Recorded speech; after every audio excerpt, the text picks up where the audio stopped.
നമ്മുടെ ദക്ഷിണകൊടുപ്പ് ചടങ്ങ് നടക്കുമ്പോൾ പെണ്ണിൻ്റെ വീട്ടുകാർ വന്നു. അവർ ഓൾറെഡി ഇൻഫോം ചെയ്തിരുന്നു അവിടുന്ന് ആളുകൾ വരും, അവരുടെ അച്ഛനും അമ്മയും വരും എന്നാണ് ആദ്യം പറഞ്ഞിരുന്നെങ്കിലും അച്ഛനും അമ്മയല്ല വന്നത്. പെൺകുട്ടിയുടെ അമ്മാവനും അമ്മായിയും അവരുടെ മക്കളും പിന്നെ 2-3 റിലേറ്റീവ്സും മാത്രം, വളരെ കുറച്ച് 3-4-5 പേര് മാത്രമേ വന്നിട്ടുണ്ടായിരുന്നുള്ളൂ. അവർക്ക് പയ്യനെ കാണണമെന്നും പയ്യനെ ബ്ലെസ് ചെയ്യണമെന്നും അവർ ആവശ്യപ്പെട്ടിരുന്നു. പിന്നെ അവർക്ക് എന്തൊക്കെയോ ചടങ്ങുകളുണ്ട്. പയ്യനോട് കസേരയിൽ ഇരിക്കാൻ ആവശ്യപ്പെട്ടതിന് ശേഷം അവർ മാല അണിയിച്ചു പയ്യനെ. അതിനുശേഷം അവരെന്തോ ഡ്രസ്സ് ഗിഫ്റ്റായിട്ട് കൊടുക്കുകയാണ്. അതിനുശേഷം അവർ കുറേ സ്വീറ്റ്സും കൊണ്ടുവന്നിരുന്നു, അതും ഗിഫ്റ്റായിട്ട് കൊടുക്കുന്നുണ്ട്. അവർ ഭയങ്കര സ്വീറ്റ്സിൻ്റെ നാടാണല്ലോ ഹൈദരാബാദ്. അപ്പം എപ്പോഴും അവർ സ്വീറ്റ്സ് ഇങ്ങനെ നമുക്ക് എല്ലാവർക്കും തന്നുകൊണ്ടിരിക്കും, എപ്പോൾ കണ്ടാലും സ്വീറ്റ്സ് തരും. പിന്നെ അവർ പയ്യനെ ഒരു ഷോൾ അണിയിക്കുകയാണ്. ഷോൾ അണിയിച്ചതിന് ശേഷം അവർ നമുക്കില്ലാത്ത പല പല ചടങ്ങുകളാണ് ഇവർക്കുള്ളത്.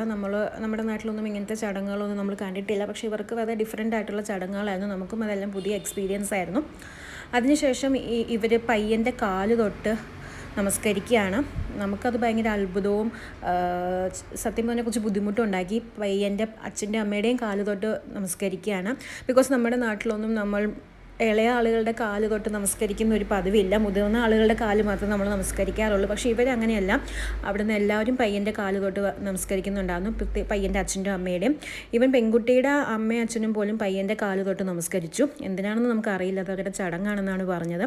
അതിനുശേഷം അവരെല്ലാവർക്കും ഇതുപോലൊരു ഗുഡി ബാഗ്, ഒരു റിട്ടേൺ ഗിഫ്റ്റ് തന്നിട്ടുണ്ടായിരുന്നു. ഈ ബാഗിൻ്റെ ഉള്ളിൽ നിറയെ സ്വീറ്റ്സ് ഉണ്ടായിരുന്നു, അവരുടെ സ്പെഷ്യൽ സ്വീറ്റ്സും പിന്നെ 2 കുഞ്ഞി elephant, golden colour elephant, show പീസിൽ വെക്കാൻ പറ്റുന്ന എലിഫൻസും ഉണ്ടായിരുന്നു. ഞാൻ മുൻപും പറഞ്ഞിരുന്നു അവരെപ്പോഴും റിട്ടേൺ ഗിഫ്റ്റ് തരുന്ന ആളുകളാണ് കാണുമ്പോഴെല്ലാം. അപ്പം അവിടുന്ന് വന്ന ആളുകൾ അവരുടെ കയ്യിൽ റിട്ടേൺ ഗിഫ്റ്റുമായിട്ടാണ് വന്നത്. അതെല്ലാവർക്കും കൊടുത്തു. കണ്ടില്ല, എല്ലാവരുടെയും കയ്യിൽ ഓരോ ബാഗ്സ് ഉണ്ട്.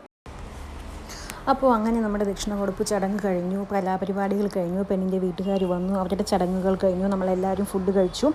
നമ്മുടെ നാട്ടിലെ പോലെ കേരള സദ്യ ആയിരുന്നില്ല, ഹൈദരാബാദി ഫുഡ് തന്നെയാണ് നമ്മൾ രാത്രിയിൽ കഴിച്ചത്. അവരുടെ ഫ്രൈഡ് റൈസും വെജ് ഫുഡ് തന്നെയായിരുന്നു, റൈസും കാര്യങ്ങളും ദാൽ കറിയും പനീറും റൊട്ടിയും കാര്യങ്ങളും എല്ലാമാണ് എല്ലാവരും കഴിച്ചത്. അതിനുശേഷം ഇനി നാളെയാണ് ബിഗ് ഡേ, നാളെയാണ് കല്യാണം. മലയാളി പയ്യനും തെലുങ്കാന പെൺകുട്ടിയും തമ്മിലുള്ള കല്യാണം നാളെയാണ്.